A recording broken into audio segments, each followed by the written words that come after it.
Welcome to the Sleepy Scientist, where the universe unwinds slowly and curiosity drifts into dreams.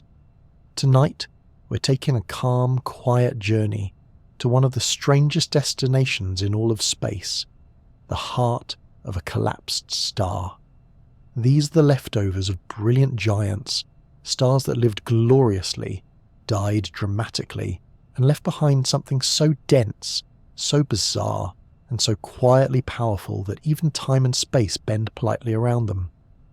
Neutron stars, tiny, heavy, mysterious things that defy intuition and ignite wonder. So wherever you are, maybe you're tucked under warm blankets, curled up on a couch, or floating in that pre-sleep space between thoughts. I hope this helps you ease into a restful state. If it doesn't lull you straight to sleep, well, at least you'll pick up some astrophysics along the way. I suppose that's the risk of making relaxing videos that are almost too interesting. If you're enjoying the journey already, I'd be ever so grateful if you gave this video a gentle like and perhaps subscribed so you don't miss the next cosmic bedtime story. I'd also love to know where in the world you're watching from and what time it is in your corner of the cosmos. Drop it in the comments if you're still awake by the end. Now breathe slowly. Get comfortable. The stars have exploded, but all is calm. This video is for educational and relaxation purposes only. It is not intended as medical advice, diagnosis, or treatment. Please consult a professional for any health-related concerns, including excessive fascination with neutron stars. Long before a neutron star is born, before the collapse, before the cataclysm, before the crushing density, there is a cloud. A quiet, sprawling nursery made not of brick or stone, but of gas, dust, and the leftovers of other long-dead stars. These are stellar nurseries, and if you zoom out far enough they look like delicate wisps floating in the darkness. But inside, they're anything but still. Gravity is busy, very, very busy. A star begins not with a bang, but with a sag. Over time, particles in a molecular cloud begin to gather, drawn to each other by gravity's invisible pull. Imagine grains of sand rolling together slowly on a trampoline. More mass means more gravity, which means more attraction, which means even more mass. It's a feedback loop that ends with something glowing. Eventually, a core forms, a knot of matter that's dense enough and hot enough to ignite nuclear fusion. This is the magic that turns a clump of dust into a baby star. Hydrogen atoms smash together to form helium, releasing energy in the process.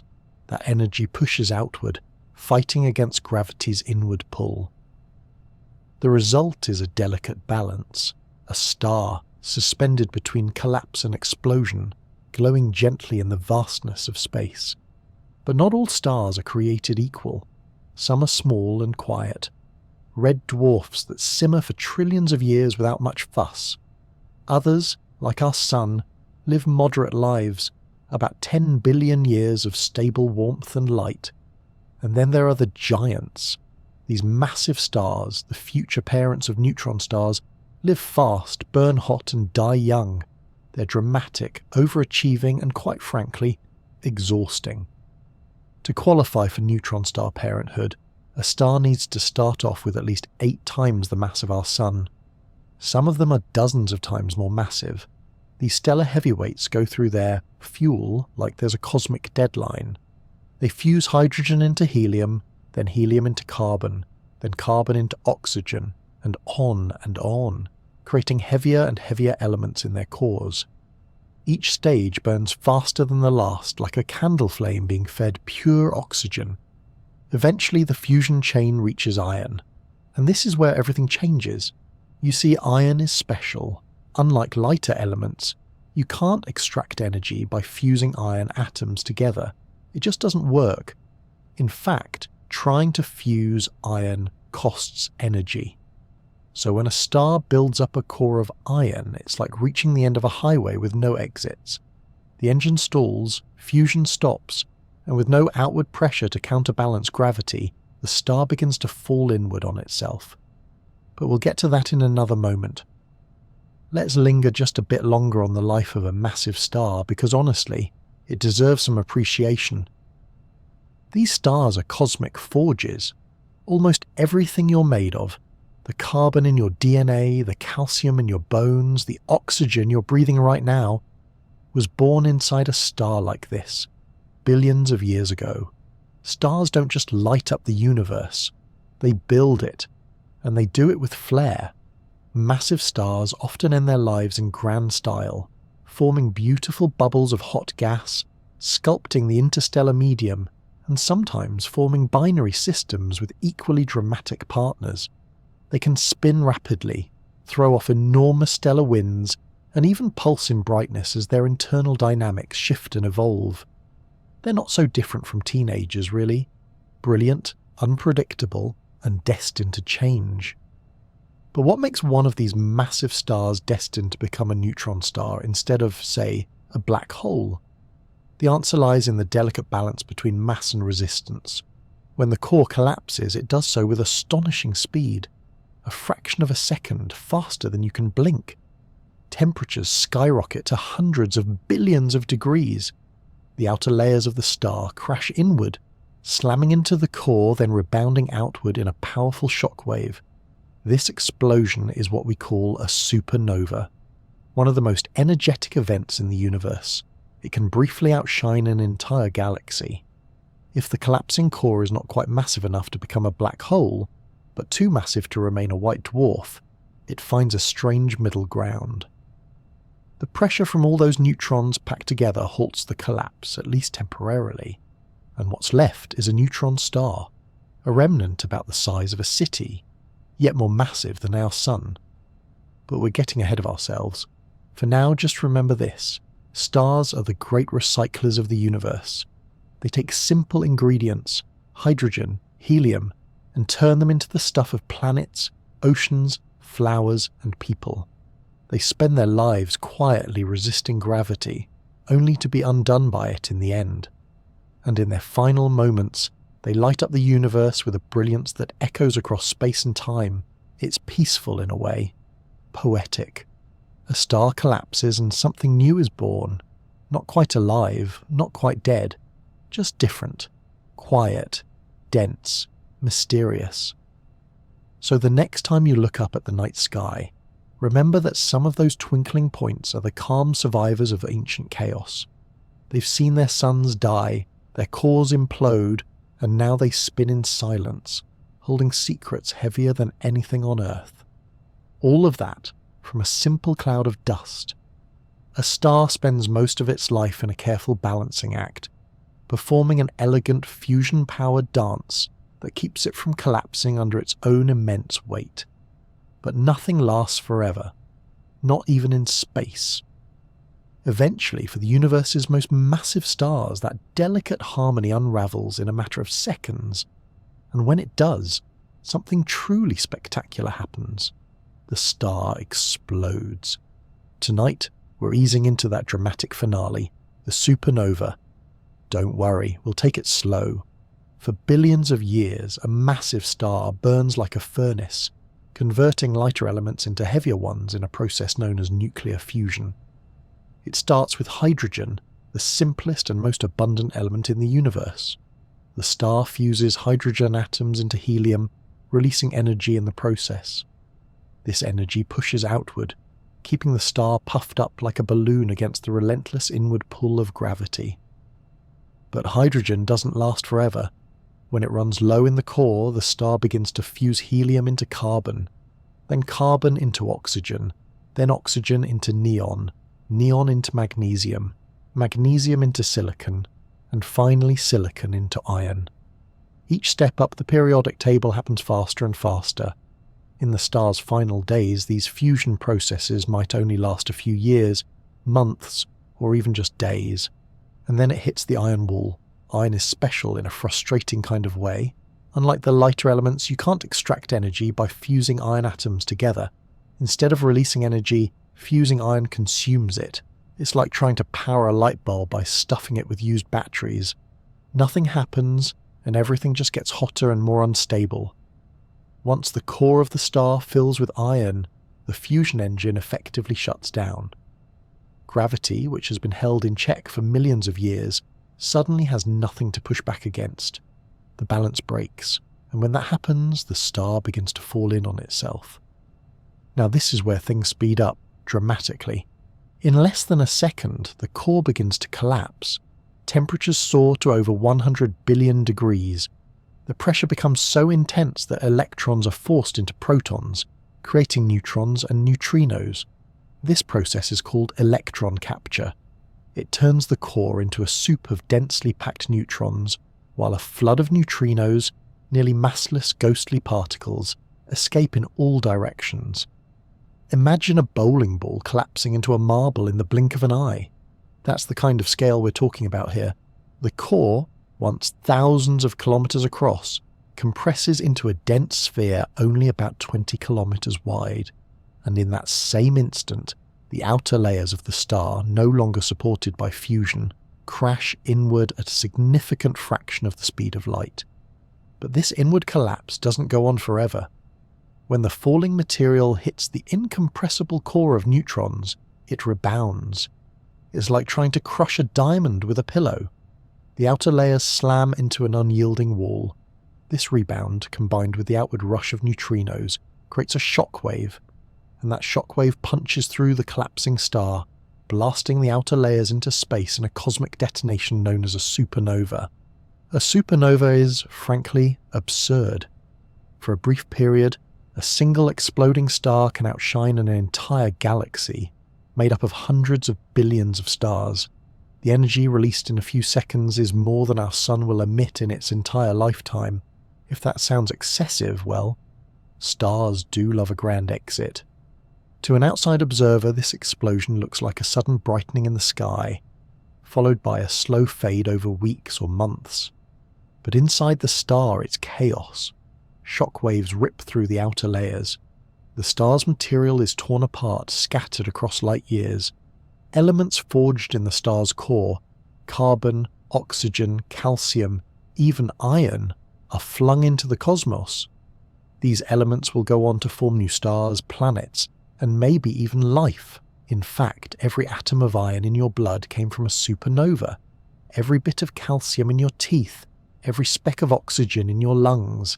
That's the poetic part of stellar death. It's also cosmic recycling. The end of one star becomes the beginning of countless other things, but not all of the star is destroyed. At the heart of the explosion, something remains. If the original star was massive enough, at least 8 times the mass of our sun, the collapsed core will survive the blast, and depending on its exact mass, it will either become a neutron star or, if even more massive, collapse further into a black hole, but we'll save that darker path for another day. Let's linger with the neutron star. Right after the supernova, this newborn neutron star is incredibly hot, over 100 billion degrees, but it cools quickly, radiating away energy through neutrinos and light. It spins rapidly, often several times per second, and its magnetic field intensifies to unimaginable levels. In just a moment, the gentle fusion-powered glow of a living star is replaced with a dense, spinning magnetic corpse, packed tighter than anything else in the universe short of a black hole.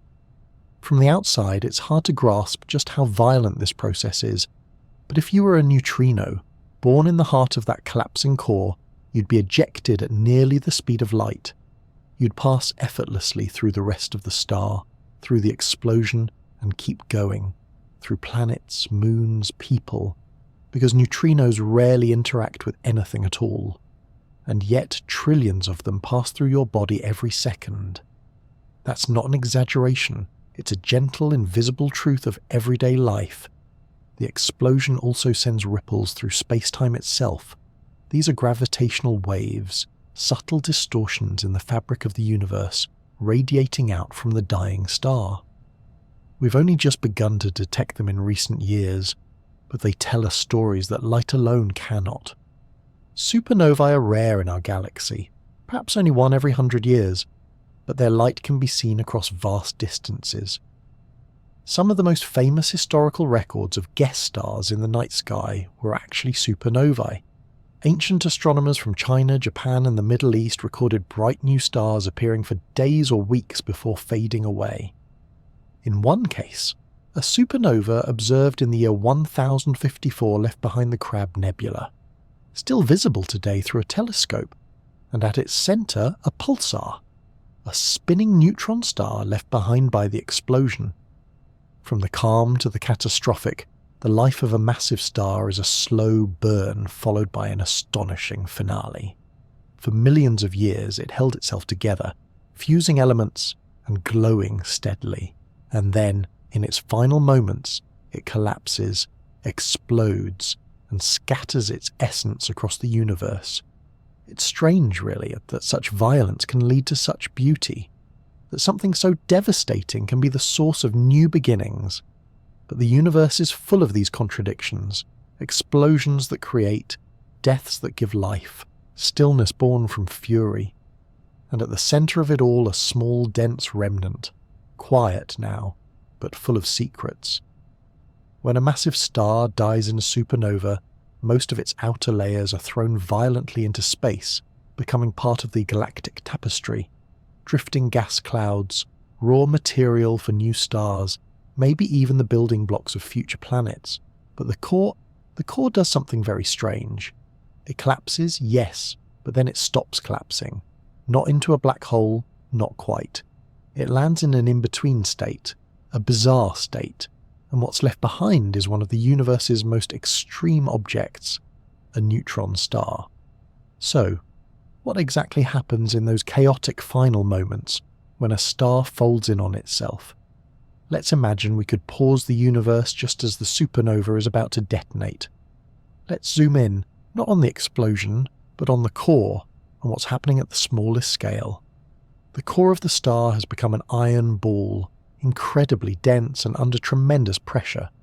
Iron, as we now know, can't be fused into heavier elements without consuming more energy than it gives off, so fusion stops. With nothing pushing outward, gravity takes over, and it does not take its time. In less than a second, gravity crushes the core inward. Atoms are smashed together so forcefully that the electrons, which normally whirl around the nucleus like excited children on a playground, are forced into the protons at the centre. This combination turns protons and electrons into neutrons, electrically neutral particles with no charge and very little personal space. This process is called neutronization, and it fills the collapsing core with, well, neutrons. Lots and lots of neutrons. It's like the entire core becomes one giant atomic nucleus, with the protons and electrons wiped away, leaving behind an ocean of pure neutron matter, the neutrinos, ghost-like particles created in this process. Burst out, carrying away huge amounts of energy. For a moment, this core is more dense than anything in the visible universe, hotter than the centre of a nuclear explosion, and somehow still not a black hole. The reason it stops collapsing, at least for now, is because of a strange kind of pressure. Not the kind you feel when you've got a deadline coming up. No, this is quantum pressure. More specifically, neutron degeneracy pressure.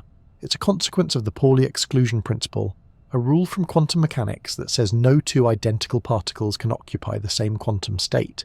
In other words, neutrons don't like to be crowded.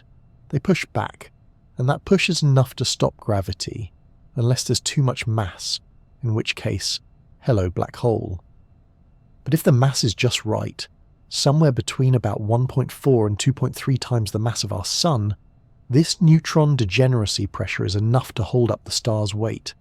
And so, the collapse halts, the core stabilizes, the explosion continues outward, but at the centre something new has formed, a neutron star. Now let's pause and appreciate just how weird this object is. A neutron star packs more than the mass of the Sun into a sphere only about 20 kilometers wide. That's roughly the size of a small city. You could walk across it in a few hours if, of course, you could avoid being crushed, vaporized, or turned into subatomic mist. To put it another way, imagine taking a jumbo jet and compressing it down to the size of a sugar cube. That's the kind of density we're talking about. 1 cubic centimetre, about the size of a dice, would weigh as much as Mount Everest. And yet, this whole thing is sitting quietly in space, spinning, cooling, and occasionally flashing its magnetic beams like a celestial lighthouse. Inside the neutron star, things get even stranger. The outermost layer is called the atmosphere, though it's nothing like the air we breathe. It's a paper-thin layer of exotic plasma, where light and matter blur together in strange high-energy interactions. Beneath that is the crust. But don't let the word crust fool you. This is not a gentle outer shell. It's a layer of ultra-dense, super-rigid nuclear matter. At the top of the crust, you find nuclei packed tightly together, surrounded by a sea of electrons. As you go deeper, the pressure increases, forcing the nuclei into increasingly bizarre shapes. Scientists call these nuclear pasta. Yes, really. Because of their resemblance to spaghetti, lasagna, and other pasta-like forms. These structures are the result of nuclear forces battling gravity in a cosmic tug-of-war. And they're probably the strongest material in the universe. Below the crust is the core, and here things get speculative. We believe the outer core is a superfluid of neutrons, meaning the neutrons flow without friction. Imagine a liquid that never slows down, that doesn't splash, that behaves like it's from a sci-fi novel. That's the state of matter in the core of a neutron star. Go deeper still, and things become even more uncertain. Some theories suggest that the pressure might break down the neutrons into their constituent quarks, creating a soup of quark matter, a kind of ultra-exotic state that might exist nowhere else in the universe. Others believe the core might contain hyperons, strange particles with names that sound like comic book villains. The truth is, we don't know for sure. No laboratory on Earth can replicate these conditions. All we can do is observe, calculate, and wonder. One thing we do know, neutron stars spin, and they spin fast. The conservation of angular momentum, a fancy way of saying what spins keeps spinning, means that as the star collapses it spins faster and faster. Think of a figure skater pulling in their arms during a spin. A massive star that once rotated once every few days might, as a neutron star, rotate dozens, or even hundreds of times per second. These spinning neutron stars are called pulsars, and they emit beams of electromagnetic radiation from their magnetic poles. If those beams sweep past Earth, we see them as regular pulses, like a lighthouse beam in the night. Neutron stars also have magnetic fields, colossal ones. When the star collapses, its magnetic field intensifies, like squeezing a magnet tighter and tighter. Some neutron stars, known as magnetars, have magnetic fields over a quadrillion times stronger than Earth's. That's a 1 followed by 15 zeros. It's so strong that it could strip the information from a credit card from a distance halfway to the moon. Fortunately, magnetars tend to mind their own business and stay far, far away. All of this, the insane density, the crushing gravity, the exotic matter, the magnetic fury, is packed into a sphere the size of a city, hanging quietly in the cosmos. It's easy to forget that these bizarre objects started life as ordinary stars, fusing hydrogen in their cores, glowing softly, drifting along with their galactic neighbours, and now they sit as remnants, as relics, as testaments to the violence and wonder of stellar death. Neutron stars are strange, but they are also beautiful. They are compact records of physics at the edge, full of secrets we're only beginning to understand. They are the middle children of stellar evolution, not quite stars, not quite black holes, but with their own fascinating personality. And while they may seem distant, even alien, they are part of the same story we are. The iron in our blood, the calcium in our bones, all forged in the same fiery deaths that give birth to neutron stars. We are, in a very real way, made from the same stardust. And maybe, just maybe, that's why we find them so mesmerizing. A neutron star is small, just about 20 kilometers across. That's roughly the length of a leisurely morning drive through the countryside.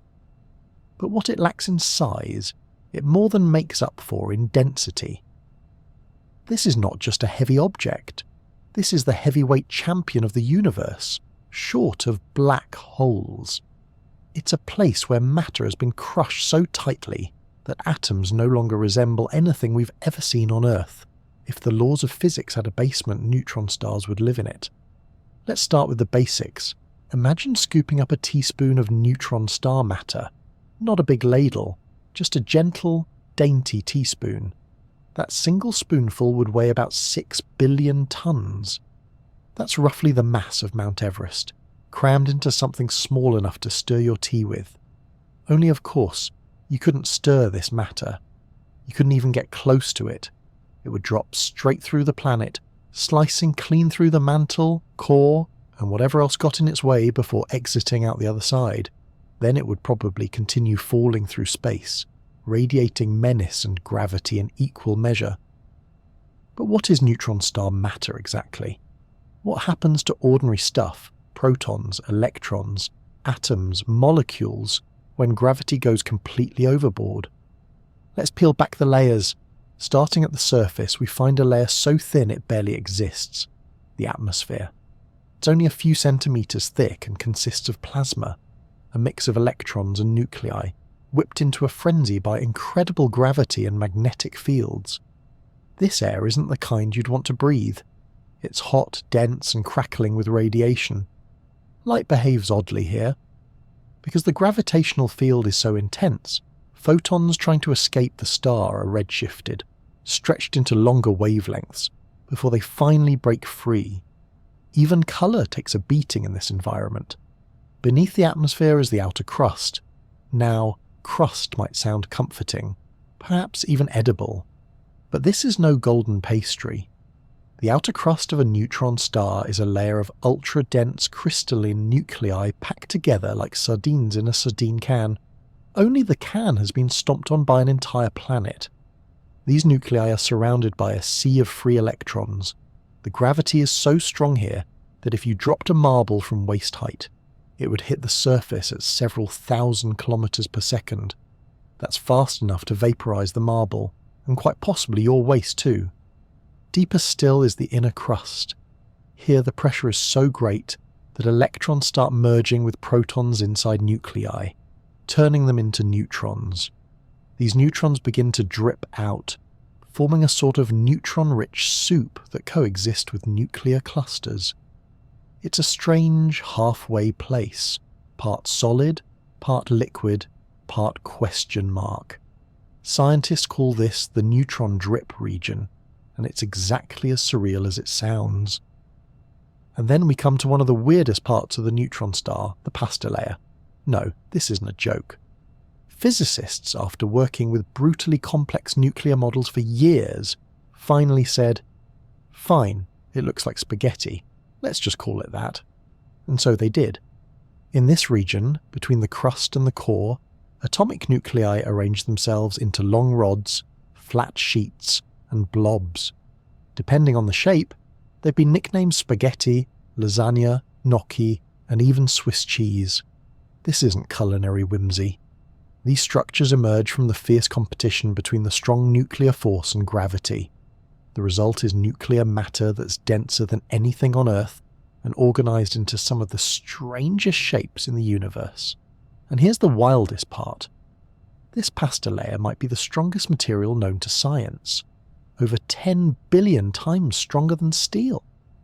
If you somehow managed to forge a bridge out of neutron star pasta, it would withstand practically anything short of a black hole's hug. Moving inward, we reach the outer core. This is where things go from weird to our best guess. The density here is higher than anything you can create in a lab, so physicists rely on models, math, and the occasional prayer. Most agree that the outer core is made of a superfluid, a state of matter where neutrons move without resistance. Imagine a liquid that flows forever, never slowing down, never settling, and never clumping. A fluid so smooth that if you stirred it, it would spin in perfect silence forever. This superfluid neutron soup might also contain protons and electrons, although the protons would be in a superconducting state, allowing electric current to flow without resistance. These particles interact in ways that give rise to some of the neutron star's more exotic behaviours, like pulsar glitches, sudden changes in rotation that we'll get into a little later. For now, just imagine a star with the hiccups, and you're halfway there. Finally, we come to the inner core, and this is where things go delightfully speculative. Some theories suggest that at these crushing densities, several times the density of an atomic nucleus, neutrons can no longer remain intact. They may dissolve into their constituent parts, quarks. Quarks are the building blocks of protons and neutrons, and in a neutron star's core they might be set free, forming a soup of up, down, and possibly strange quarks.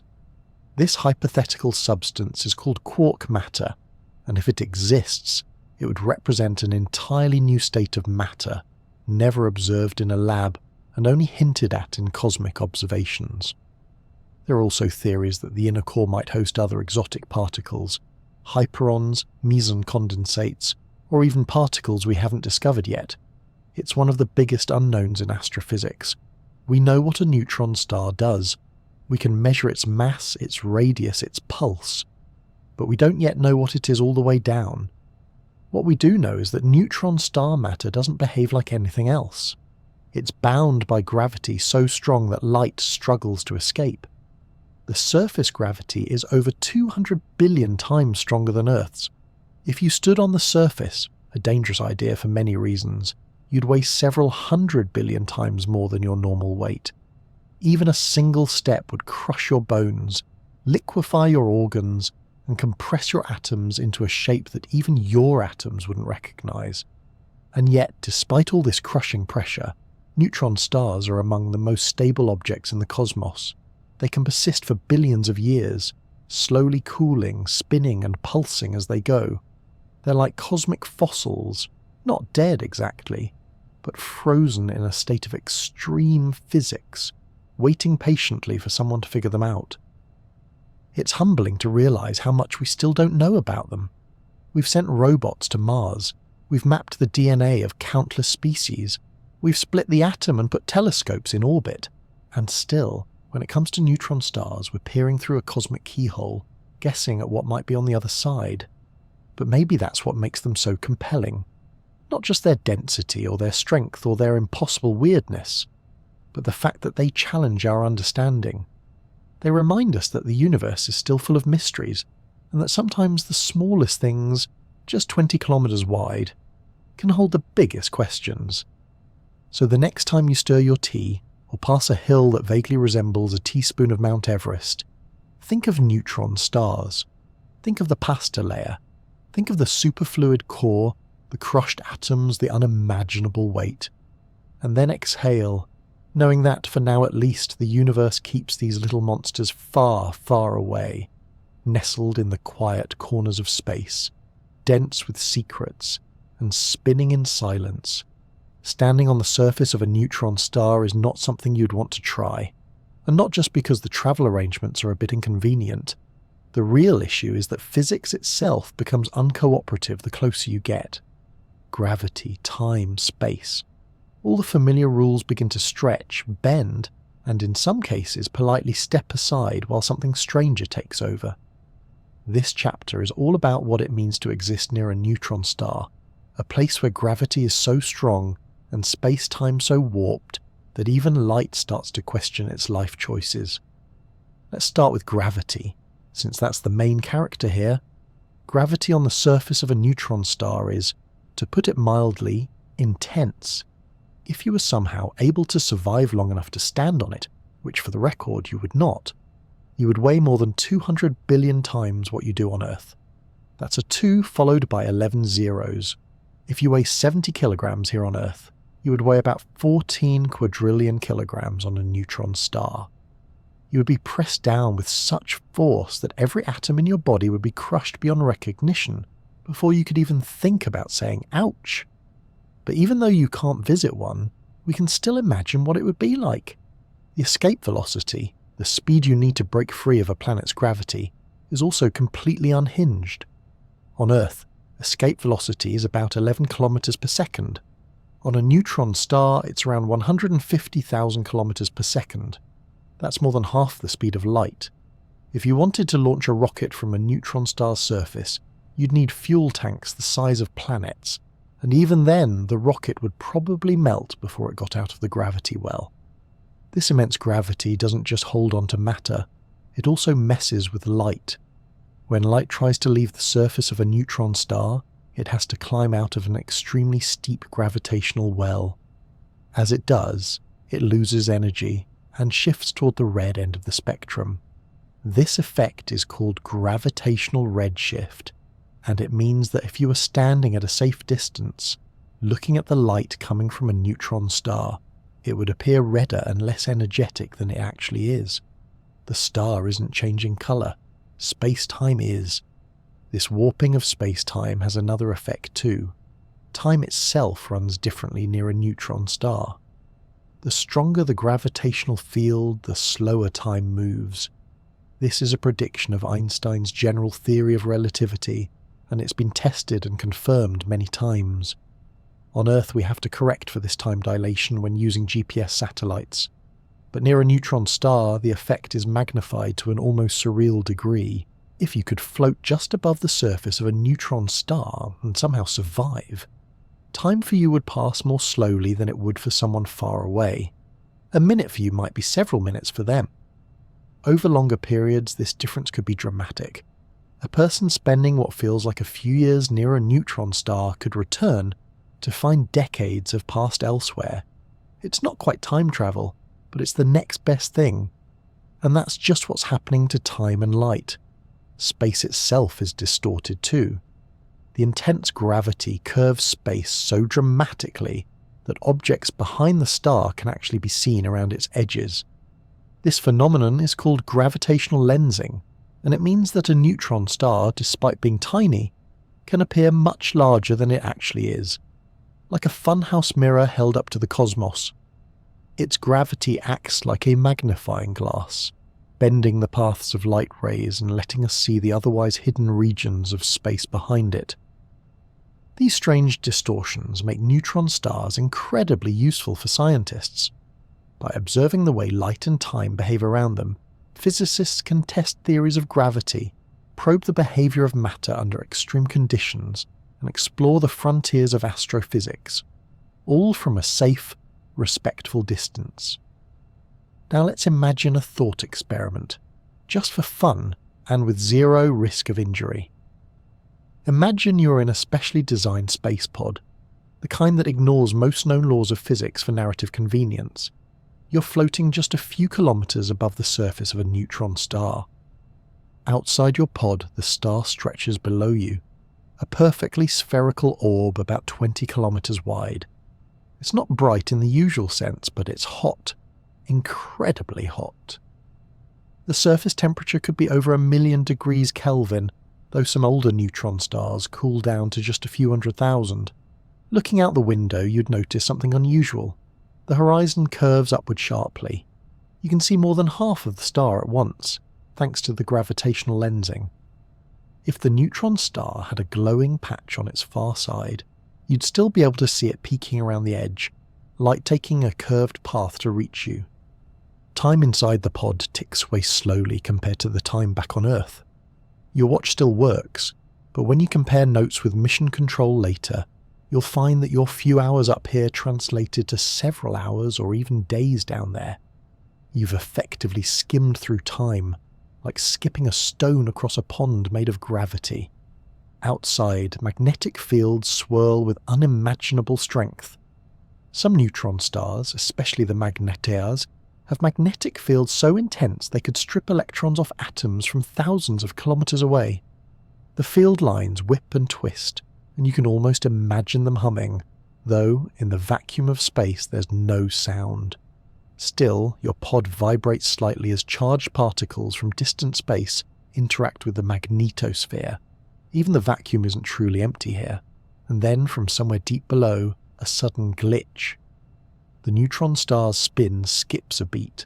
This is not a malfunction, but a real phenomenon, a starquake. The crust, under enormous tension, shifts suddenly, releasing pent-up energy and altering the star's rotation by a tiny fraction. It's like a hiccup from a star that's been holding its breath for 10,000 years. To your instruments, it shows up as a sudden change in pulse timing, a blip in the rhythm of the universe, and just like that, the glitch is over. The spin continues, the pulses resume.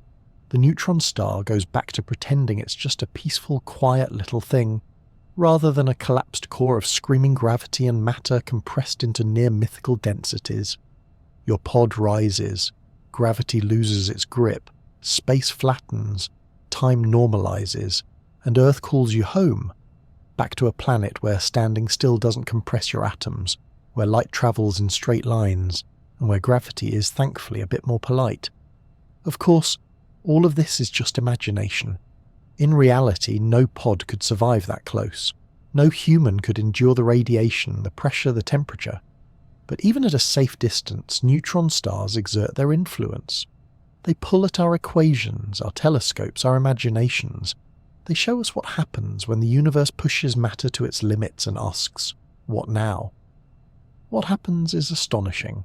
Space bends, time slows, atoms surrender, and something stable, silent, and endlessly strange is left behind. Neutron stars remind us that the cosmos doesn't need to be large to be powerful, that the tiniest points of light can hide the deepest wells of gravity, and that even in collapse, the universe creates something remarkable.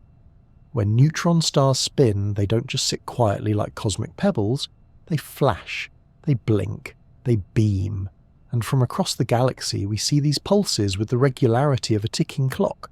That's why we call some neutron stars pulsars, short for pulsating radio source. But don't let the name fool you.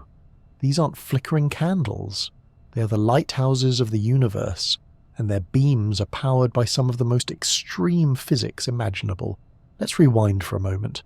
When a massive star collapses into a neutron star, it doesn't just shrink, it spins.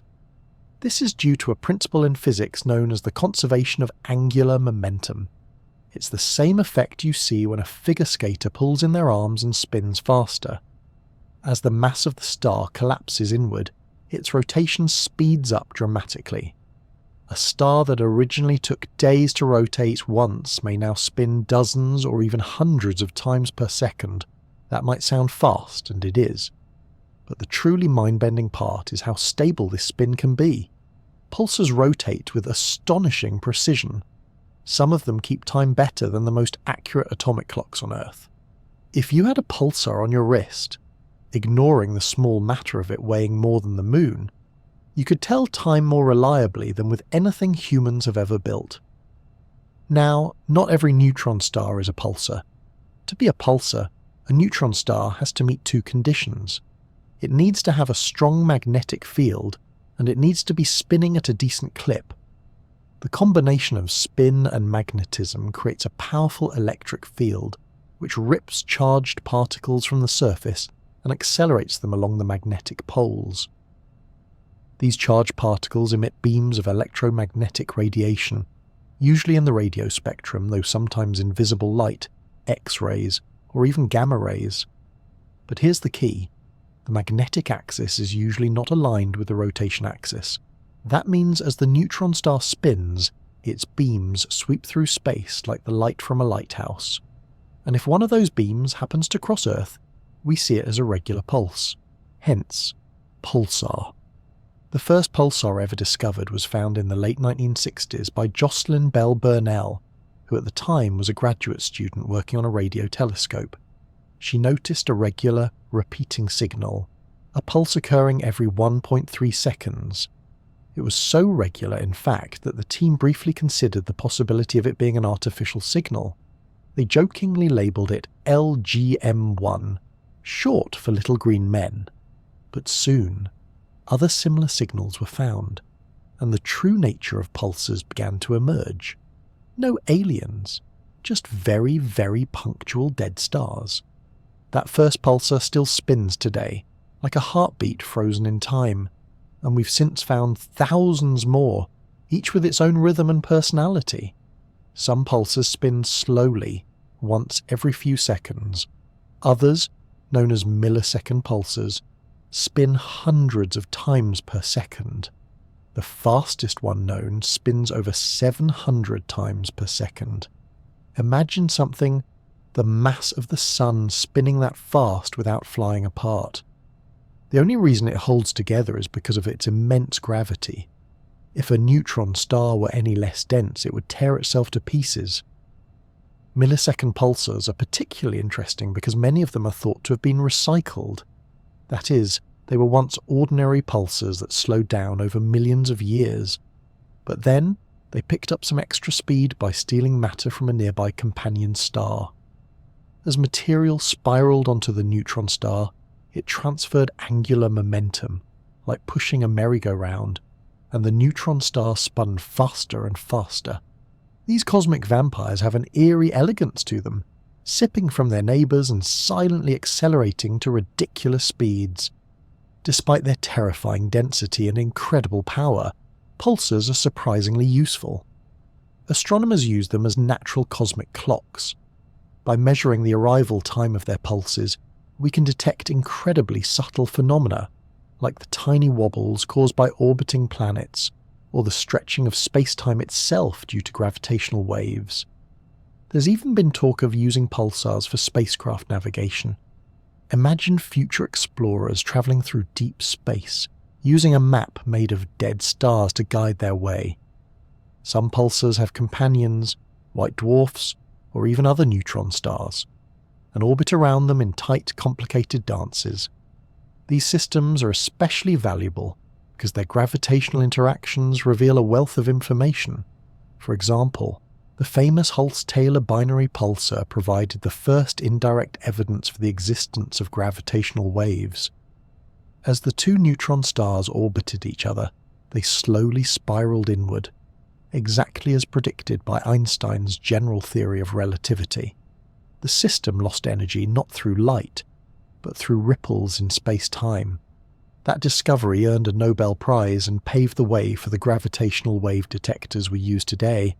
And then there are pulsar glitches. Every now and then, a pulsar that's been spinning steadily for thousands of years will suddenly speed up, just a little. These glitches are thought to be caused by starquakes, shifts in the rigid crust of the neutron star, or by interactions between the superfluid interior and the solid outer layers.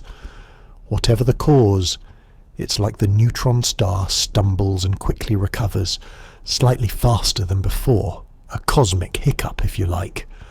Pulsars also play a role in some of the most violent events in the cosmos. When two neutron stars spiral into each other and merge, a process that takes hundreds of millions of years, they can produce a burst of gravitational waves, a brief flash of gamma rays, and a kilonova explosion. These are rare events, but when they happen, they light up the universe and create heavy elements like gold and platinum. The death of pulsars can, quite literally, result in treasure. But perhaps the most astonishing thing about pulsars is just how calm they are. On paper, they are absurd. City-sized spheres of degenerate matter, spinning at hundreds of revolutions per second, radiating energy through immense magnetic fields, and pulsing across the galaxy. And yet, from Earth, they arrive as steady, soothing beacons, like metronomes keeping time in the vast silence of space. Some emit pulses that are so regular, we can predict their timing to within a millionth of a second. They remind us that even in the chaotic dance of galaxies and dark matter, there are rhythms, reliable patterns, quiet pulses in the dark. In a way, they're the perfect bedtime companions, not noisy or explosive, just gently persistent. A tap, a beat, a flicker in the night sky. You may never see one with your eyes, you may never hear its call, but out there, across the emptiness, a neutron star is spinning. Always. Just as it has for millions of years, and just as it will for millions more, tick, tick, tick, some neutron stars, as if being dense, tiny and wildly fast weren't enough, go even further. They take their already extreme properties and crank them up into the realm of the ridiculous. These are the magnetars, neutron stars with magnetic fields so powerful They make ordinary neutron stars look like fridge magnets. In a universe full of wild phenomena, magnetars are the ones that leave even seasoned astrophysicists blinking in quiet awe. To understand what makes magnetars so special, let's begin with the basics of magnetism. Every neutron star has a magnetic field. It's a byproduct of the star's rotation and the way charged particles move within and around it. Even a typical neutron star, the normal kind, might have a magnetic field trillions of times stronger than Earth's. That's already enough to cause problems for anything that might wander too close. But magnetars take this to an entirely different level. Their magnetic fields can be over 1,000 times stronger than those of regular neutron stars. In numbers, we're talking about magnetic fields of around 1 quadrillion Gauss. That's a 1 followed by 15 zeros.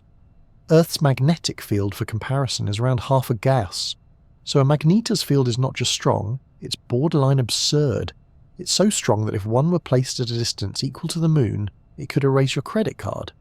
That's not poetic exaggeration. That's just physics being terrifying. The magnetism of a magnetar is so intense that it affects the very fabric of the vacuum around it. In these fields, quantum electrodynamics kicks in, and the vacuum becomes birefringent, a fancy way of saying that empty space starts to behave like a lens, bending light differently depending on its polarization. This has actually been observed by astronomers looking at the light from a known magnetar, confirming that these effects are not just theoretical musings, but real phenomena happening hundreds or thousands of light years away. So how do magnetars form? The current thinking is that they are born from especially massive stars that collapse with an unusually rapid spin and a particularly high internal magnetic field. During the core collapse, as the star's volume shrinks dramatically, magnetic field lines are compressed, like winding up a coil. This amplifies the magnetic field to monstrous levels. The result is a magnetar, a dense, spinning neutron star with a magnetic field that could tear apart atoms from a distance. But here's the interesting twist. Magnetars don't spin very fast for long. Their intense magnetic fields create strong drag forces, which quickly slow their rotation. Most magnetars spin only once every few seconds. Sluggish, by neutron star standards. That's still faster than your average turntable, of course, but much slower than millisecond pulsars. The energy they lose through magnetic braking gets dumped into their surroundings, heating the star's surface and fueling bursts of high-energy radiation. And that's where things get really dramatic. Magnetars are known for their outbursts, sudden, intense flares of X-rays and gamma rays. These flares can release more energy in a single second than the sun emits in 100,000 years. Some of them are so powerful that they can be detected across the entire galaxy. Others are more subtle, soft gamma-ray repeaters that flare quietly, like a sleeping dragon occasionally snorting fire. The most powerful magnetar flare ever recorded happened on December the 27th, 2004, from a magnetar about 50,000 light-years away. For a fraction of a second, it was the brightest thing in the sky aside from the sun. If that flare had happened within 10 light-years of Earth, it could have seriously damaged our atmosphere. Fortunately, it didn't. Space is big, and magnetars, while dangerous, tend to keep their distance. These outbursts are thought to be caused by starquakes. Yes, you heard that right. Starquakes. Just like Earth's crust can shift and crack during an earthquake, the rigid crust of a neutron star can suddenly snap under the strain of the intense magnetic field. This releases a tremendous amount of energy, often accompanied by a shift in the magnetic field itself. Imagine the crust of a star, packed tighter than anything you can imagine, suddenly cracking with a snap that sends ripples through space-time. That's a magnetar starquake. These events are not just fascinating, and they're scientifically useful. The energy from magnetar flares travels through space and can interact with other objects. They can trigger reactions in nearby gas clouds, influence star formation, and even give us clues about the structure of space itself. By studying them, astronomers can probe conditions that are impossible to recreate on Earth. magnetaires become, in essence, natural laboratories for high-energy physics and quantum mechanics. One of the strangest things about magnetas is that despite all their fury, they live relatively short and quiet lives. After about 10,000 years, which in cosmic terms is like the blink of an eye, their magnetic fields weaken, their flares subside, and they begin to fade into the background, becoming more like ordinary neutron stars. Their time in the spotlight is brief but unforgettable. Astronomers have identified only a few dozen confirmed magnetars, though there are likely many more hidden across the galaxy, too faint or distant for us to detect. Some are found in the aftermath of supernova. Others sit quietly in star-forming regions, lurking like sleeping giants. We've even detected fast radio bursts, sudden, intense bursts of radio waves from deep space that might be linked to magnetar activity. The mystery deepens. Because of their unique characteristics, magnetars sometimes show up in science fiction. They're the villains of neutron star stories, powerful, unstable, and unpredictable. But like many things in the universe, their real story is more nuanced. Yes, they're powerful. Yes, they're dangerous. But they're also surprisingly fragile, cracking under their own magnetic stress, fading quickly compared to their more stable siblings, and spending most of their lives in eerie silence. Imagine being near one. Not too near, of course. From a safe distance of several light years, you might see it as a faint source of high-energy radiation. You wouldn't hear it, but if it flared, you might see a sudden, brief spike of light on your instruments. It would flash and fade in less than a second, leaving your sensors buzzing and your software asking, "What was that?" And that's how it goes with magnetars. They arrive with a bang, spin down with a sigh, and vanish into the night like cosmic ghosts. But in their brief lives, they show us the raw, unfiltered power of the universe. They're a reminder that nature doesn't need size to be terrifying, just density, magnetism, and the occasional catastrophic temper tantrum. Yet there's something oddly peaceful about them too. After the flares, after the bursts, after the cracks and quakes, magnetars settle. They spin slowly, they cool, they fade, they become quiet again, and somewhere in the galaxy, one of them might be doing just that, right now, flaring silently in the darkness, twisting magnetic fields like spaghetti, and bending light itself with a shrug of its magnetic shoulders. Magnetars are not monsters, they are masterpieces, strange, brief, and unforgettable. Neutron stars may appear still from a distance, those steady pulses, those elegant spins, but on the inside, they're anything but calm. Beneath the crust, deep inside these cosmic pressure cookers, something stirs, something shifts, and every so often it causes the star to twitch. A sudden change, a momentary hiccup in the rhythm of the universe. These strange interruptions are called glitches, and they are the result of forces so exotic they might as well be from science fiction. But before we dive into the strange world of neutron star glitches and starquakes, let's take a moment to appreciate just how remarkably steady these stars normally are. Pulsars, the spinning neutron stars that beam radio waves toward Earth, are famously reliable. Some of them rotate hundreds of times per second, with such consistency that astronomers use them as cosmic clocks.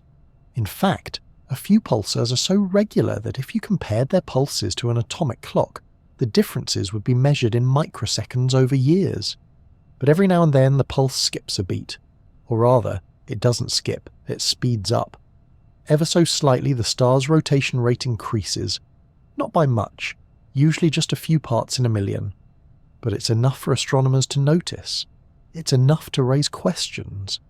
Because in the universe, objects that spin are supposed to slow down over time. Friction, radiation, and magnetic drag all act to gradually reduce the rotational speed of neutron stars. So when one speeds up, even slightly, something strange is happening. These sudden speed-ups are called pulsar glitches. They were first discovered in the late 1960s when astronomers noticed that the Vela pulsar, a young neutron star about 1,000 light-years away, suddenly began spinning slightly faster, and since then similar events have been observed in dozens of other pulsars. So what's going on? To understand glitches, we have to take a peek beneath the crust of the neutron star. Now this crust isn't like the one under your feet. It's far stronger, far denser, and under pressures billions of times greater than anything on Earth. But even this supercrust has limits. Over time, as the star spins and its internal dynamics shift, stress builds up in the crust, especially in the region where it connects to the star's inner layers. Eventually something's got to give. One possible cause of a glitch is a starquake. Just like Earth has earthquakes, neutron stars can experience sudden shifts in their crusts. The intense pressure causes a crack, a break, or a sudden rearrangement. The crust snaps ever so slightly inward, and because this shifts mass closer to the axis of rotation, the star speeds up, like a spinning ice skater pulling in their arms. The rotation rate increases, and the pulses arrive just a little earlier than expected. Another explanation, one that digs deeper, involves the superfluid interior of the neutron star. Beneath the crust lies a layer of neutron-rich superfluid, a bizarre state of matter that flows without any resistance. It's frictionless, silent, and very, very particular about how it behaves. This superfluid doesn't spin in the normal way. Instead, it forms tiny whirlpools called quantized vortices, each carrying a tiny bit of angular momentum. These vortices anchor themselves to the crust, but over time they can get pinned in place. As the outer crust slows down from radiation loss, the inner superfluid keeps spinning at its original speed. The tension between these two layers builds, like winding a spring. Eventually the vortices unpin all at once. In a fraction of a second, the stored angular momentum transfers to the crust, causing the star to spin slightly faster. And just like that, a glitch occurs. It's a cosmic slip and release mechanism, like popping the lid off a tightly wound jar, only instead of peanut butter, it's nuclear matter and space-time.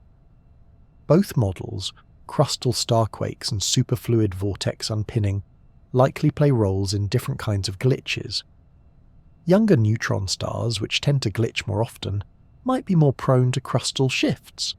Older, cooler neutron stars may experience more superfluid dynamics. The truth is, we're still learning. Glitches are one of the only windows we have into the deep interiors of neutron stars. Every one we detect is a clue. What makes these glitches even more fascinating is how quickly the star recovers. After a glitch, the spin rate doesn't just stay at its new value forever. It usually relaxes, slowly drifting back toward the pre-glitch rate over days, weeks, or even months. The star's interior seems to remember its original rhythm and tries to get back to it, like a music box winding down. And here's a curious thing. Sometimes the glitch is accompanied by changes in the star's pulse profile, the shape of the beam we see from Earth. That suggests that something more than just rotation is shifting. Maybe the magnetic field is twitching, maybe the crust is deforming, maybe the whole star is subtly rearranging itself in a process we still don't fully understand. There's something deeply poetic about that, isn't there? A star, a dense remnant of something long dead, still capable of shifting, of quaking, of changing. Not just a frozen relic, but a living machine full of tension and movement, creaking under the strain of its own existence. Glitches aren't just a curiosity, they have practical uses too. By studying the timing of glitches, scientists can learn about the structure of neutron stars, things like the strength of their crusts, the behavior of superfluid matter, and even the configuration of their internal magnetic fields. It's like watching a cracked bell ring and learning everything about the metal inside from the sound it makes. And then there's the rarest, most mysterious kind of glitch, the anti-glitch. Instead of speeding up, the neutron star suddenly slows down. This has only been observed a handful of times, and we're still not quite sure what causes it. Perhaps a magnetic field reconfiguration, or a sudden change in the interaction between the crust and the superfluid. Whatever it is, it's another reminder that neutron stars are full of surprises. They may seem like cosmic clockwork from a distance, blinking in perfect time, spinning with robotic regularity, But inside they are full of stress, tension and sudden jolts. They creak, they twitch, they remember, they adjust. It's strange to think of stars having such personalities. Yet the more we study them, the more we realise that neutron stars are not just extreme, they're expressive. Their glitches and quakes are like sighs from something ancient and immense, whispering through the vacuum of space. And so, we watch, we listen.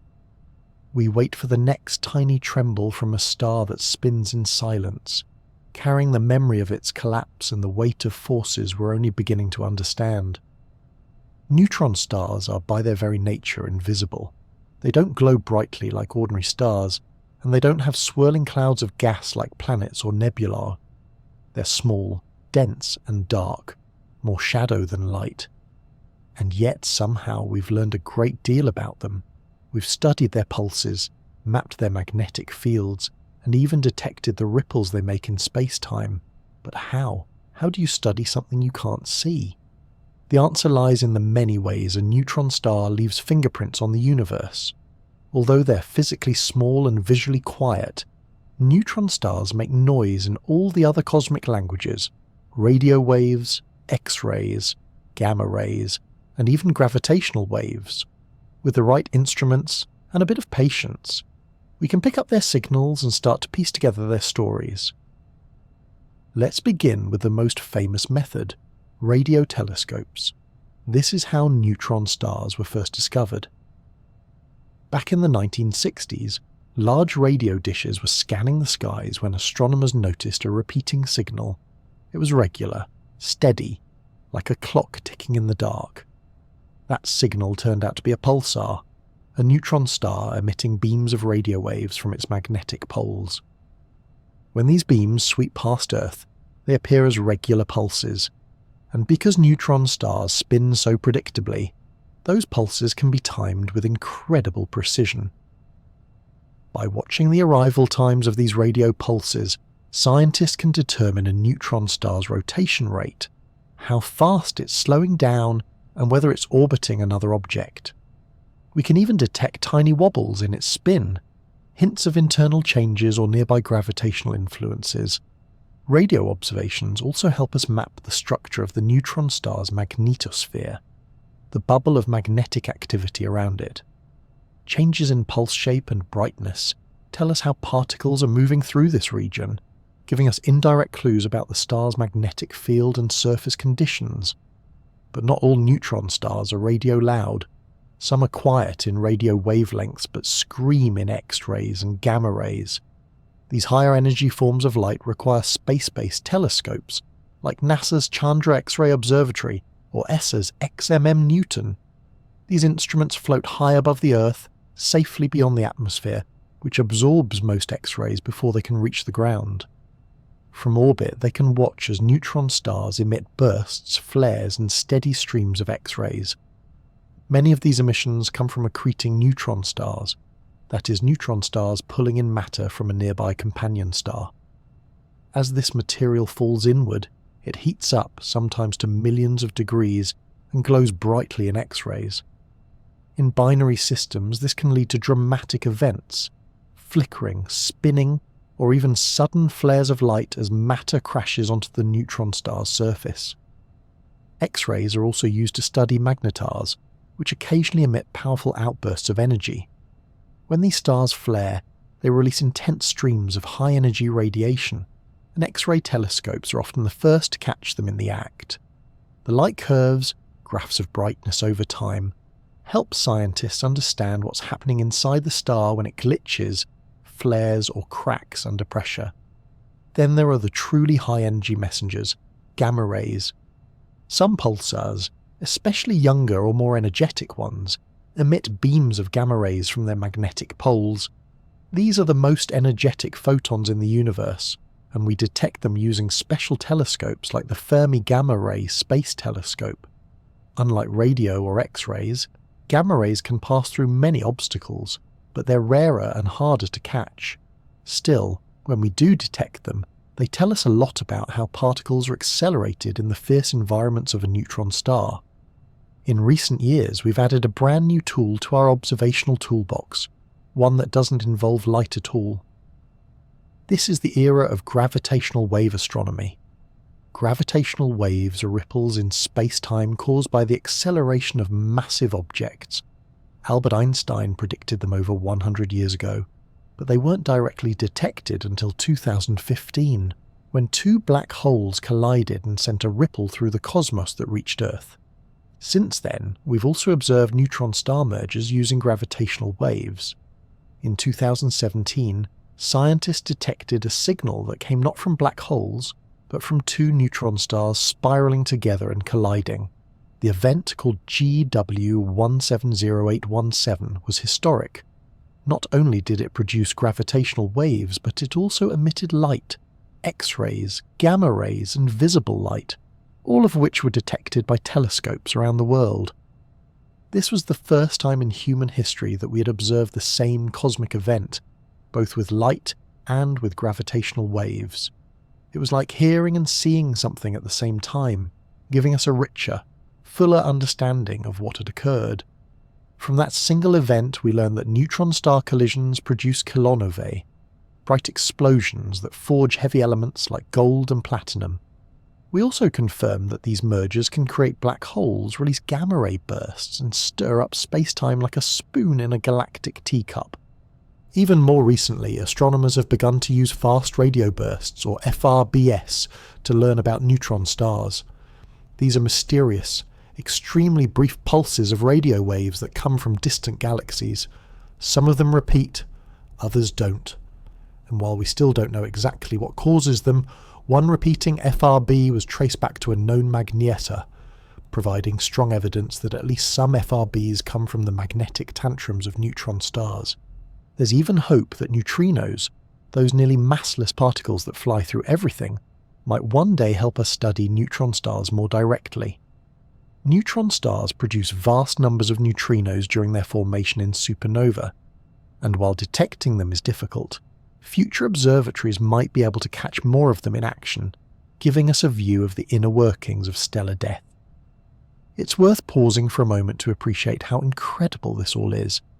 We are tiny creatures on a rocky planet, spinning around a modest star in one corner of one galaxy, and yet we've built tools that let us study the remains of dead stars thousands, even millions, of light years away.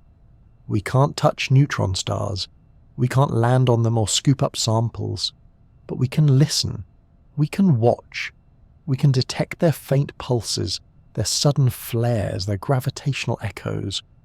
We've come a long way from the days when all we had were our eyes and a few glass lenses. Now we have an entire orchestra of instruments, radio, X-ray, gamma ray, gravitational wave, neutrino, all playing in harmony to tell us the stories of these distant cosmic relics. Neutron stars don't show themselves easily. They hide in darkness, whisper through the void, and leave only the faintest of signatures behind. But when we tune in carefully enough, we discover that they've been speaking to us all along, in radio pulses, in flickers of light, in the stretch and squeeze of space-time itself. And perhaps the most beautiful part is that there's still so much we haven't heard yet, so many signals still drifting our way. All we have to do is keep listening. Neutron stars spend most of their lives alone, spinning quietly, flashing their steady pulses into the dark. But sometimes, just sometimes, they find a partner. Another neutron star perhaps, or a massive star that has yet to collapse. And when these companions orbit close enough, a dramatic fate begins to unfold. Over millions, even billions of years, their orbits shrink, their dance quickens, and eventually the two objects collide. When this happens, the universe doesn't just watch, it celebrates, with a spectacular explosion known as a kilonova. Let's walk through how we get there. Imagine two neutron stars orbiting each other. Maybe they were once part of a binary star system, two massive stars that both went supernova and became neutron stars. If they remained gravitationally bound, they would continue orbiting around their common centre of mass, gradually spiralling inward. This inward motion is caused by the emission of gravitational waves. ripples in the fabric of space-time itself. Every orbit sends out a little pulse of gravitational energy, stealing just a bit of momentum from the system. Over immense periods of time, these ripples slowly drain energy from the orbit, tightening the spiral. The two stars draw closer and closer, their orbits quicken, years become months, months become days, and eventually they whirl around each other many times per second, screaming silently through the cosmos, and then they merge. When they do, the result is one of the most extreme events the universe can produce, a cataclysm of density, gravity, and light.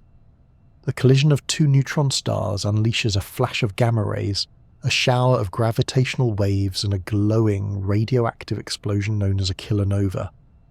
Kilonovae are a special kind of supernova, not quite as luminous as the core collapse explosions that create neutron stars, but vastly more powerful than most other types of stellar outbursts. They shine 1,000 times brighter than a typical nova, hence the name kilonova. But brightness isn't even the most interesting part. Kilonovae are also factories for the heaviest elements in the universe. Gold, platinum, uranium, these don't form in ordinary stars. The nuclear fusion processes inside stars can only build elements up to iron. Anything heavier than that needs extreme conditions, massive energy, dense neutron-rich environments, and rapid neutron capture. And that's exactly what a neutron-star collision provides. When the two stars collide, chunks of ultra-dense neutron-rich matter are ejected into space. As this matter cools and expands, it undergoes a process called R-process nucleosynthesis, or rapid neutron capture. In this process, atomic nuclei absorb neutrons faster than they can decay, building up into heavier and heavier elements in just seconds. When the dust settles, what remains is a cloud of newly minted heavy elements, drifting through space and eventually becoming part of future stars, planets, and people. Yes, if you're wearing a gold ring or have a bit of platinum in your electronics, that material may very well have been forged in the merger of two neutron stars billions of years ago. Somewhere, deep in the universe, a collision happened, and atoms from that explosion eventually found their way to Earth. We've known about this process in theory for a long time, but we didn't have direct evidence of it until 2017. That year, gravitational wave observatories detected a signal named GW170817, a ripple in space-time caused by the merger of two neutron stars about 130 million light-years away. Just seconds later, a burst of gamma rays was detected. Then telescopes around the world sprang into action, looking at the patch of sky where the signal came from. What they found was a faint glowing object, a kilonova. Over the following days, astronomers observed the light change in brightness and colour. As the explosion cooled, the spectral signatures of heavy elements appeared. It was the smoking gun, direct proof that neutron star mergers create gold, platinum, and other R-process elements. This event was a landmark in modern astronomy. It was the first time we observed the same cosmic phenomenon in multiple ways: gravitational waves, gamma rays, visible light, X-rays, and radio waves. It marked the dawn of what scientists call multi-messenger astronomy, where different kinds of signals combine to tell a more complete story. From GW170817, we learned that neutron star collisions are not only incredible fireworks displays, but also vital to the cosmic economy. They're the reason the universe has the ingredients needed to make worlds, and everything on them. But kilonovae don't always come from neutron star pairs. Sometimes a neutron star merges with a black hole.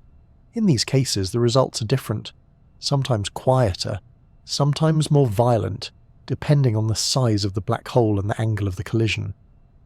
If the black hole is too massive, it can swallow the neutron star whole without producing much of a light show. But if conditions are just right, it can tear the neutron star apart, creating a brief but spectacular kilonova. These neutron star black hole mergers are harder to detect, but they offer valuable insights. They tell us about the population of compact objects in the universe, the role of black holes in binary systems, and the limits of neutron star structure before collapse. Every merger is a new chapter in the story of stellar evolution, and a new opportunity to test the boundaries of physics.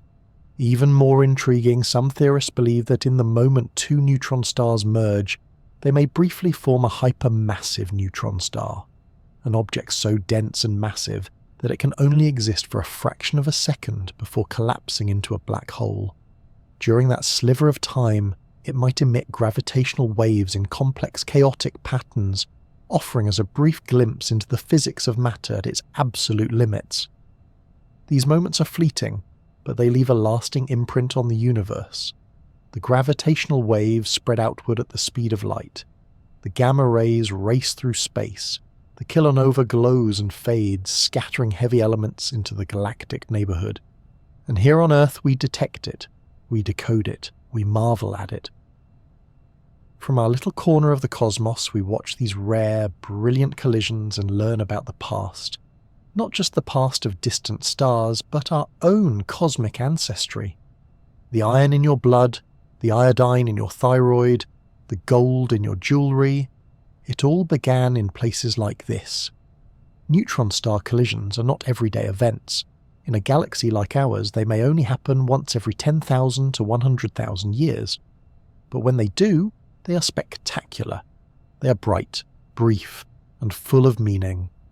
They are proof that even in death stars can give, that even in collision the universe creates, that something as violent as a neutron star merger can lead to beauty, in the form of precious metals, new elements, and glowing clouds of light. So next time you see gold, or platinum, or any of the rare, heavy things we treasure on Earth, take a quiet moment to remember. These didn't come from the ground. They came from stars. Not just any stars, but the densest, most extreme remnants of stars locked in a slow, spiralling embrace that ended in a single, spectacular kiss. A kiss that shook space-time.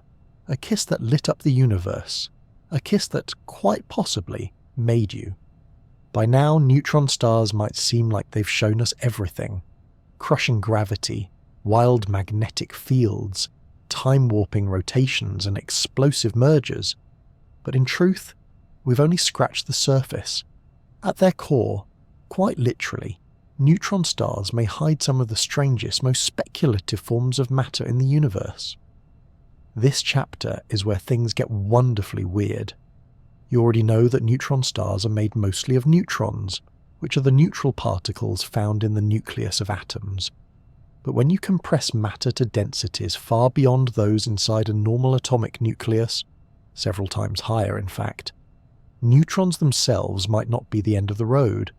They may buckle under the pressure and break down into their fundamental components, quarks. Let's start with the basics. Quarks are the building blocks of protons and neutrons. A proton is made of 2 up quarks and 1 down quark. A neutron is made of 1 up quark and 2 down quarks. In ordinary matter, quarks are always bound together in groups. They don't exist freely on their own. But inside a neutron star's core, things may get so dense, so compressed, that neutrons dissolve and release their quarks into a sea of what's called quark matter. This hypothetical state is sometimes referred to as quark-gluon plasma, a substance that may have existed in the first microseconds after the Big Bang. In that ancient moment, the universe was hot and dense enough that quarks and gluons, the particles that hold quarks together, floated freely in a chaotic soup. As the universe expanded and cooled, these particles combined to form protons and neutrons, and ordinary matter was born. But deep inside a neutron star, we may find a return to that primordial chaos. If the pressure becomes high enough, quarks might no longer be trapped in individual neutrons. Instead, they could flow freely, forming a dense, frictionless fluid of up, down, and possibly strange quarks, an exotic version of matter called strange quark matter. Why strange, you ask? Because in addition to up and down quarks, strange quarks are heavier and a bit less common in normal matter. But under intense pressure they might become stable. And if that happens, the core of a neutron star could be made of this bizarre, incredibly dense form of matter. Some physicists believe that strange matter might be more stable than ordinary nuclear matter, and if that's true, it could have some wild consequences.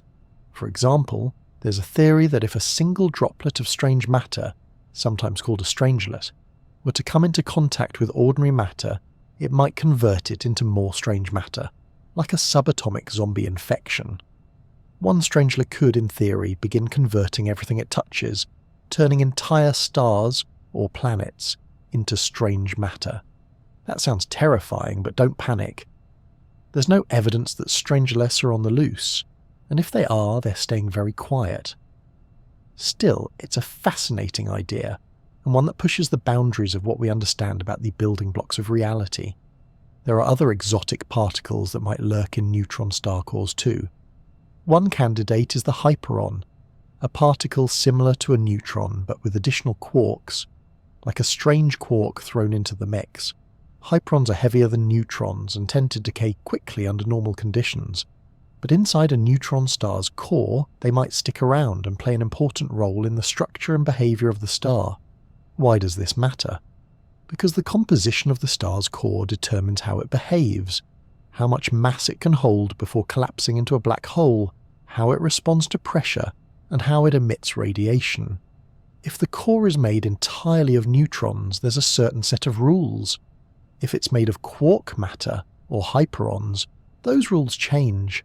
It's like trying to predict how a cake will rise, without knowing whether it's made of flour or foam. Some scientists even think that quark stars could be a separate class of objects entirely.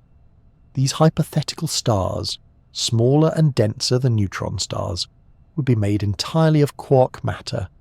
They might form when neutron stars collapse further, but don't quite become black holes. If quark stars exist, they'd be even more extreme than neutron stars, with surface conditions that defy imagination. Detecting one, however, is tricky. From far away, a quark star might look very much like a neutron star. It might pulse, it might spin, it might emit X-rays or gamma rays. But subtle differences, like how quickly it cools or how it reacts during a collision, could reveal its true identity. Future telescopes and gravitational wave detectors may be able to spot these differences and help confirm whether quark stars are real. And then, because the universe loves to keep us guessing, there are even more speculative ideas.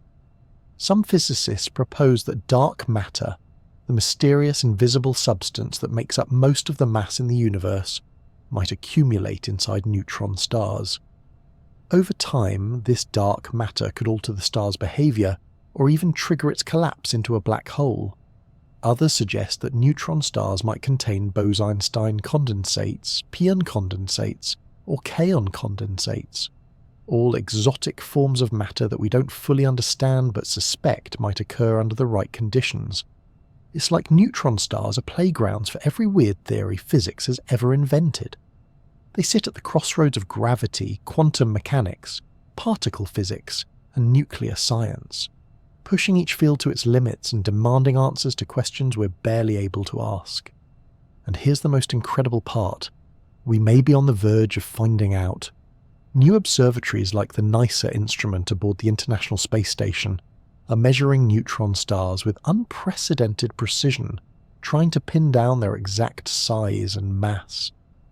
These measurements help determine the equation of state, the relationship between pressure and density inside a neutron star, which in turn reveals what kind of matter they contain. Meanwhile, gravitational wave detectors like LIGO and Virgo are capturing the signatures of neutron star mergers. These waveforms encode detailed information about how neutron stars deform and bounce during collisions, offering new clues about their internal structure. All of this means we're inching closer to answers to questions like, what is the most stable form of matter? How does the universe behave under maximum pressure? What's hiding inside the densest objects that aren't black holes? Neutron stars don't just stretch our imagination, they stretch our theories. They reveal the limits of our understanding and point toward the mysteries still to come.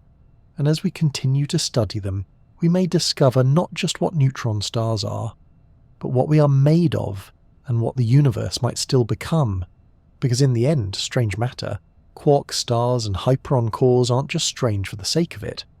They are possibilities, whispers from the edge of known physics, waiting for someone to listen closely enough to hear them clearly. Neutron stars may seem like cosmic loners, born from the death of massive stars spinning silently in the cold, far from the bright lights of galaxies. But despite their isolation, these dense little remnants play an outsized role in the universe. In fact, they might be some of the most important objects out there when it comes to shaping our understanding of how the cosmos works. For starters, neutron stars are natural laboratories. We can't build anything like them on Earth. We can't replicate the gravity, the pressure, or the density in any laboratory. But neutron stars do it all the time. They show us what happens when you push matter to the absolute edge of its existence. When we study them, we're essentially running experiments in physics, but on a scale that no human-made machine could ever achieve. Through them, we can test the laws of gravity. Einstein's general theory of relativity has been confirmed in countless experiments, but nowhere is it tested more severely than on the environment of a neutron star. These stars are so compact that they significantly bend space-time. When two neutron stars orbit each other, the way they spiral inward, emit gravitational waves, and eventually collide gives us incredibly detailed data about how gravity works in the strongest fields we can observe. In fact, one of the earliest and most famous confirmations of gravitational wave theory came from observing a pair of neutron stars, the Hulse-Taylor binary pulsar. Over time, astronomers noticed that the two stars were slowly moving closer together, just as predicted by general relativity. The reason? They were radiating energy in the form of gravitational waves. No light, no sound, just tiny ripples in space-time, slowly draining the orbit. It was indirect proof that gravitational waves were real, years before we ever managed to detect them directly. Neutron stars also help us explore the nature of matter. What happens when you compress a neutron? What does the inside of a superfluid look like? How strong is nuclear matter when it's not just in a nucleus, but in an entire star? These are questions that neutron stars are helping us answer, not just with theory, but with observation. Their structure, how big they are, how heavy they are, how they spin, gives clues to the equation of state, which is the relationship between pressure and density inside the star. Different types of matter, normal nuclear matter, exotic quark matter, or even strange matter, produce different predictions. By measuring the size and mass of neutron stars with increasing precision, we're narrowing down the possibilities. One day, we may know exactly what kind of matter sits at the heart of a neutron star. And when we do, we'll know something new and fundamental about the universe. Neutron stars also affect the universe in more direct ways. When they merge, they create elements, the heavy ones like gold, platinum, and uranium. We've known for a long time that stars create many of the elements in the periodic table, but until recently we didn't know exactly where the heaviest ones came from. Neutron star mergers answered that question. These stars also serve as clocks. Pulsars spin with incredible regularity, and that makes them useful for keeping time. Some millisecond pulsars are accurate to within a few billionths of a second. If you had a network of these pulsars spread across the galaxy, you could use them like a cosmic GPS system. In fact, astronomers have proposed using pulsar timing to help future spacecraft navigate through deep space, far beyond the reach of Earth's satellites. But perhaps one of the most exciting roles for neutron stars is their use in multi-messenger astronomy, the new era of science where we observe the universe not just with light, but with gravitational waves, neutrinos, and other particles. Neutron stars are perfect sources for these signals. They flash in radio waves, explode in visible light, and vibrate space-time when they collide. They help us connect the dots between different forms of observation, building a more complete picture of what's happening in the cosmos. And while all of this is incredibly useful for scientists, neutron stars also have a more poetic role. They're reminders of how the universe recycles itself. A massive star lives for millions of years, shining brightly and forging elements in its core. When it dies, it collapses, not into nothingness, but into something new. A neutron star. That star may one day merge with another, creating a kilonova, spreading elements into space, seeding future stars, planets, and perhaps even life. In this way, neutron stars are part of the grand cycle of cosmic creation. They are not just remnants of destruction, but seeds for new beginnings. And by studying them, we see that even the quietest, densest, most extreme objects have a place in the ongoing story of the universe. They may be small, they may be silent. But neutron stars are everywhere, scattered through galaxies, pulsing away in the dark, and with every pulse, every flare, every merger, they whisper something more about how the universe works, and how we fit into it. Let's take a step away from the science for a moment. We've talked about how neutron stars form, how they spin and shine, how they warp time and space. But what would it be like to visit one? Not just observe from a distance, but to float nearby, gaze at its surface, and maybe, very carefully, imagine what it would be like to touch down. Of course, in reality, you'd be crushed, vaporized, and atomized in the blink of an eye. But this is a thought experiment, so let's pretend we're safe in a perfectly engineered pod, immune to radiation, gravity, and the strange physics of neutron matter. Just for tonight, as your ship approaches the neutron star, the first thing you notice is how small it is. This object, which weighs more than our sun, looks no bigger than a city. Around 20 kilometers across, about the size of a small island, yet holding the mass of hundreds of thousands of Earths. There's no atmosphere in the usual sense, no clouds, no swirling storms. The outer shell of the neutron star is made of compressed atomic nuclei, smooth, rigid, and unimaginably dense. From orbit it looks like brushed metal, maybe with faint patterns across the surface, signs of magnetic field lines or ancient crustal fractures. The colours you see aren't really colours in the normal sense. Most of the light it emits is in the X-ray range, far beyond human vision. Your ship converts this to something visible, bathing the star in ghostly blues and whites. The star's gravity is pulling at you, hard.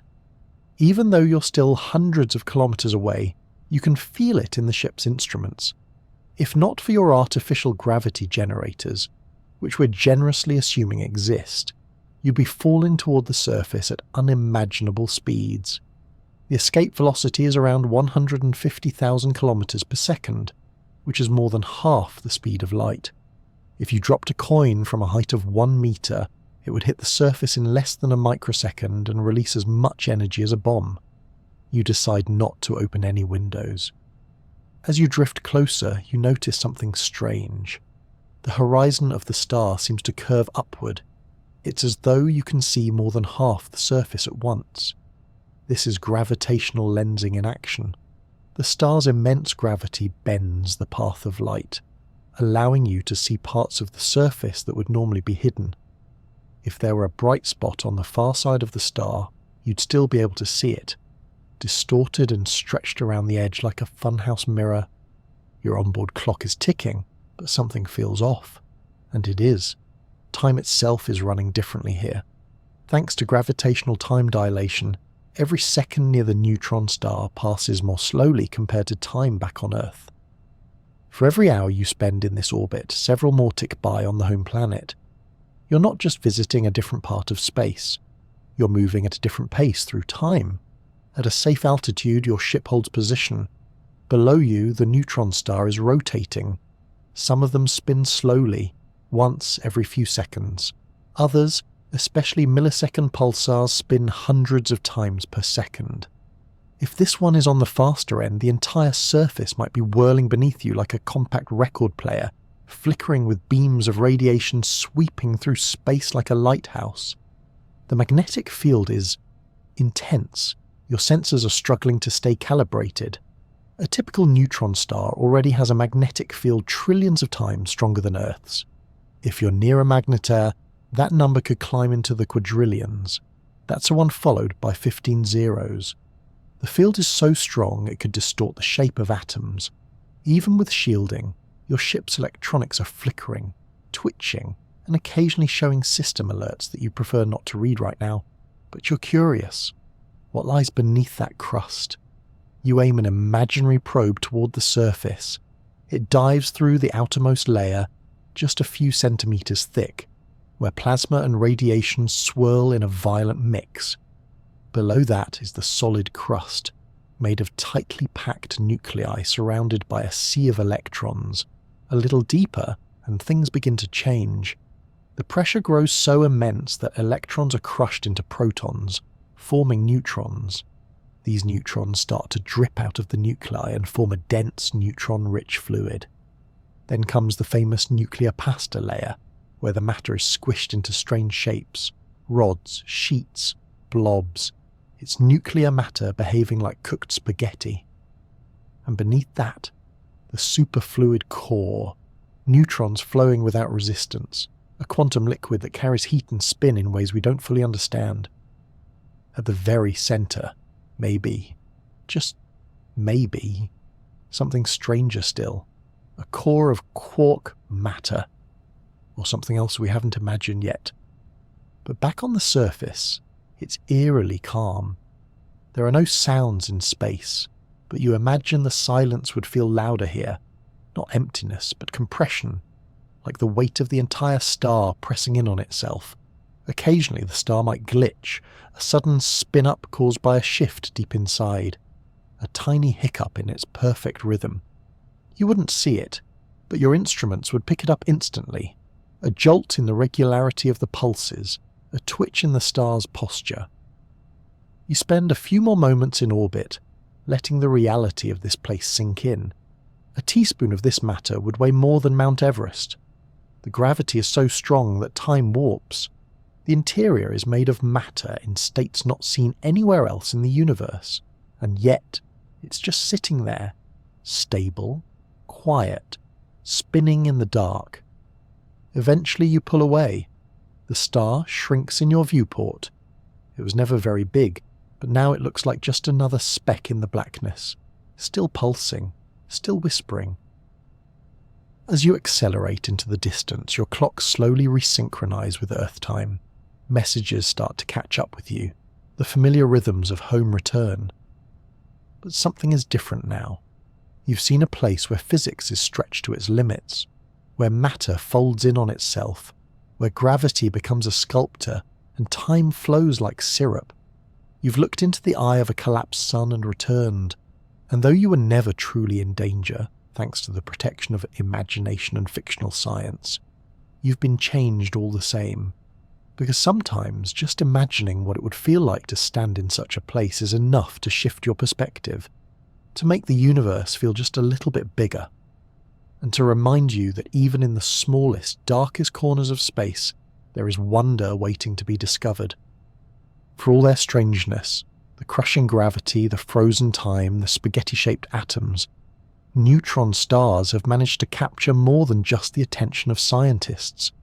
They've also taken root in the human imagination, because when something is both beautiful and terrifying, both invisible and powerful, it tends to become more than just a physical object. It becomes a symbol, a character in our cosmic story. Neutron stars have made appearances in books, movies, television shows, video games, and even music.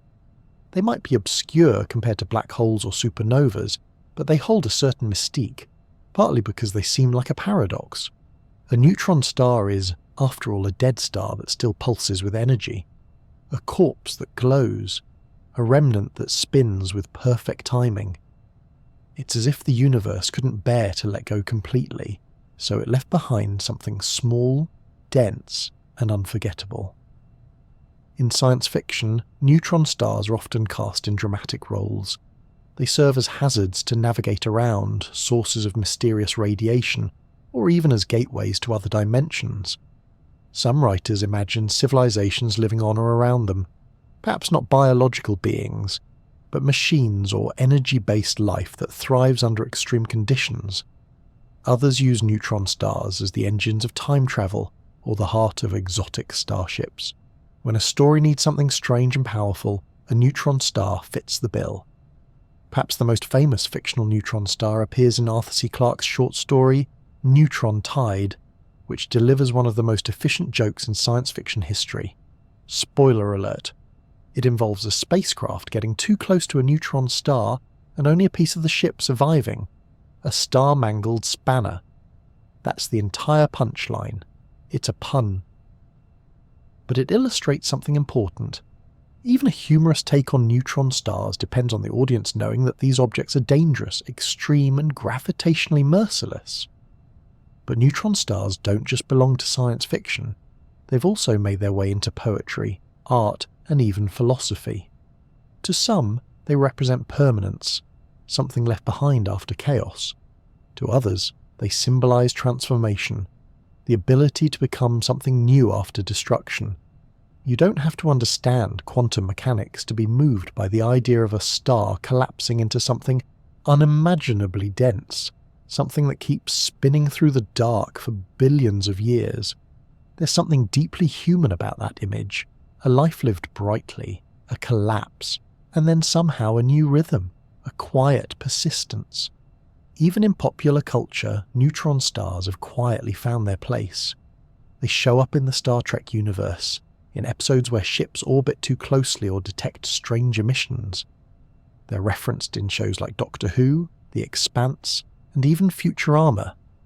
In video games, neutron stars often appear as dangerous obstacles or mysterious celestial objects, a kind of cosmic spice sprinkled into the skybox to make the universe feel deeper, older, and a bit more unpredictable.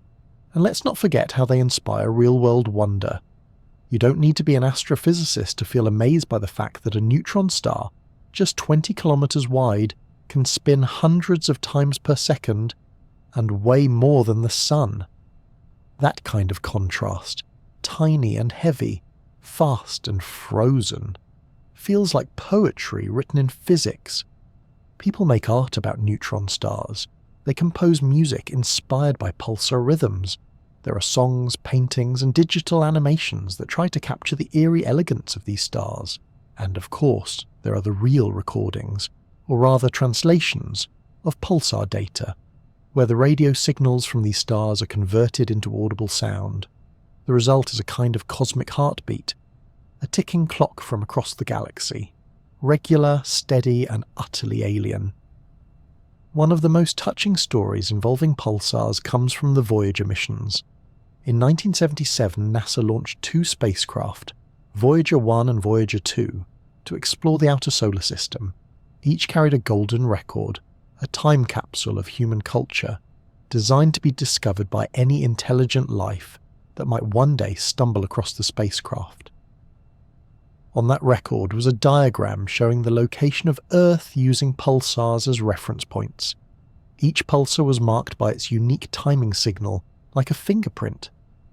The idea was that any civilization advanced enough to find and decode the record could use the pulses to triangulate the origin, Earth, and the time of launch. In other words, we use neutron stars to write our return address on a message in a bottle, tossed into the cosmic sea. That says something about how we view these stars, not just as objects of study, but as part of a shared cosmic map. Reliable, predictable, useful, beautiful, and perhaps a little bit mysterious. Because even with all our observations, all our models, and all our data, there's still something unknowable about neutron stars. We don't know exactly what's inside them. We don't fully understand how their magnetic fields evolve, or how their interiors behave. They remain in many ways puzzles, waiting for us to get closer, to listen harder, to think more deeply. But maybe that's the best kind of symbol a neutron star can be. Not something with a neat, simple meaning, but something that invites curiosity. Something that spins quietly in the dark, asking questions through its very existence. Questions about death and transformation, about time and pressure, about what remains when everything else has fallen away. A neutron star is, in the end, a riddle written in mass and magnetism. And like all good riddles, it doesn't need to be solved right away. Sometimes it's enough just to know it's out there, pulsing waiting, reminding us that the universe is full of things stranger than we've ever imagined. So now we return to the question we began with. What happens after a star explodes? We've travelled a long way since then. We've watched a massive star burn through its fuel and collapse into something impossibly dense. We've stood on the threshold of its gravitational pull, felt time slow, and imagined peering into its exotic pasta-shaped interior. We've seen it spin and pulse like a cosmic metronome.